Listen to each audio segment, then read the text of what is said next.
मैं पहले इन्हीं से पूछ लूं कि मुनाफिक कहने से आपके दिल को ठेस पहुंची कि नहीं? खड़े होके बोलिए, आपके दिल को ठेस पहुंची है? क्या आप निफाक वाला कोई काम करते हैं? नहीं, मुनाफिक वाला कोई काम तो नहीं करते। किसी मुसलमान को हरामी कह दिया, क्या कह दिया? हरामी कहा है, हरामी कह दिया तो शरीयत कहती है कि उसके हरामी होने का सबूत पेश करो। अगर शरई सबूत वो पेश कर दिया तब तो छुटकारा पा गया, और अगर वो शरई सबूत पेश नहीं कर सका तो कुरान का हुक्म है कि ऐसे आदमी पर इस्लामी हुकूमत में 80 कोड़े लगाए जाएंगे। कितने कोड़े? 80 कोड़े लगाए जाएंगे। गुलाम रसूल साहब हाजिर हैं। हुजूर, अर्ज ये है, मैं सैयद असगर इमाम साहब का मुरीद हूँ।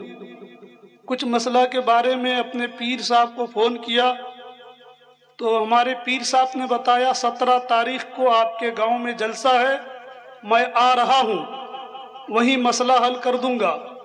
जब वो हमारे गांव पहुँचे, मैंने मिलने की बहुत कोशिश की मगर मुझे मिलने नहीं दिया गया। फिर जलसा में हमारे पीर साहब ने खुद कहा, गुलाम रसूल कौन है? तब मैं खड़ा हुआ और कुछ कहने वाले थे, हुजूर मेरी कुछ आपसे अर्जी है। इतनी में इमाम साहब के भाइयों ने कहा, हजरत ये गुस्ताखे उलमा है, ये हरामी है, डीएनए टेस्ट करवाओ। और एक ने कहा मुनाफिक है। ये सारी बातें हमारे पीर साहब की मौजूदगी में हुई, जबकि हमारे पीर भी हैं वो। हमें हमारे पीर ने भी कहा तू फित्तीन है, और उनके भाइयों ने कहा गुस्ताखे उलमा का नारा लगाया। हुजूर हम एक मुसलमान है, हमें मुनाफिक कहना कैसा है? और क्या क्या और क्या क्या कहा गया? जी, इमाम साहब के भाइयों ने हमसे कहा ये गुस्ताखे उलमा है। आपके बारे में? नहीं, गुलाम रसूल के बारे में। गुलाम रसूल कौन? अच्छा जी जी, कहा कि ये हरामी है, इनका डीएनए टेस्ट करवाओ। उनके एक भाई ने कहा ये मुनाफिक है। ये सारी बातें हमारे पीर की मौजूदगी में हुई, जबकि पीर साहब ने भी हमसे कहा तू फित्तीन है, तू बैठ जा। उनके भाइयों ने गुस्ताखे उलमा का नारा भी लगाया। हुजूर हम एक मुसलमान हैं, हमें मुनाफिक कहा गया, इसके लिए हुक्म शरअ वाज़िह फरमाएं।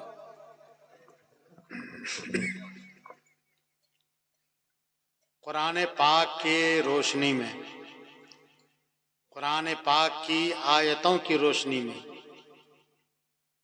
हुक्म यह है कि जिस किसी मुसलमान ने किसी मुसलमान को हरामी कह दिया, क्या कह दिया? हरामी कहा है, हरामी कह दिया तो शरीयत कहती है कि उसके हरामी होने का सबूत पेश करो। अगर शरई सबूत वो पेश कर दिया तब तो छुटकारा पा गया, और अगर वो शरई सबूत पेश नहीं कर सका तो कुरान का हुक्म है कि ऐसे आदमी पर इस्लामी हुकूमत में 80 कोड़े लगाए जाएंगे। कितने कोड़े?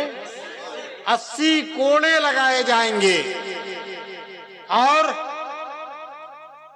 जिंदगी भर उसकी गवाही, चाहे चांद की गवाही दे, चाहे तलाक की गवाही दे, या और कोई गवाही दे, ऐसे आदमी की गवाही काबिले कबूल नहीं। समझा? ये तो इस्लामी हुकूमत में 80 कोड़े मारने का हुक्म है। अगर वो गवाह पेश न कर सके तो वो भी शरई गवाह, वो भी एक गवाह नहीं 4 गवाह, वो भी औरतों में से नहीं बल्कि चारों मर्द होना चाहिए। है ना? एक बात तो ये हो गई।